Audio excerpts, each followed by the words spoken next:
misin? Gelin dünyama nur bolup, ince güllerin içine sayladım seni yoldaşım. Ol ömrüme sen sırdaşım, her günümde gönül hoşum. Ol canım sen yürek düşüm. Gençliğe udun sağda, durmuşum iyi vurdun cada. Bu tarafınki bir yerin vada, denenli men için kadı. Allah can seni verdi, bağıttı yaşamana.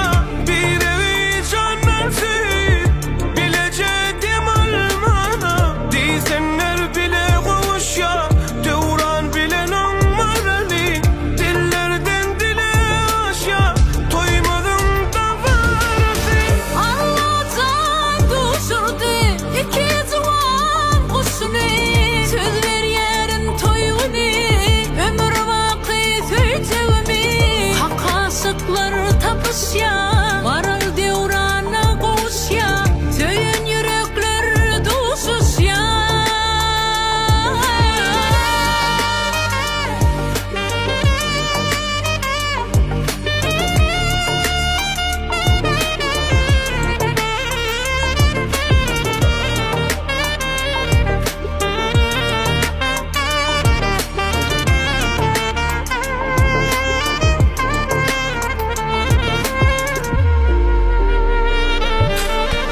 Bir dileğin kabul oldu, perdent gelse bundan sonra.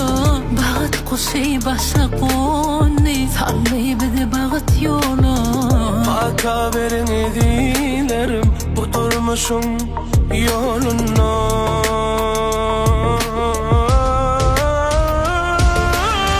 Allah can seni verdi, bağıttı yaşamana.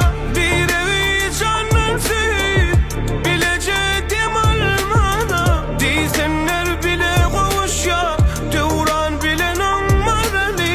Dillerden dile aşya, toymadın da vardı. Allah'tan düşürdü iki civan kuşunu. Söz ver yerin toyunu, ömür vakit ötevimi. Hak aşıklar tapış ya,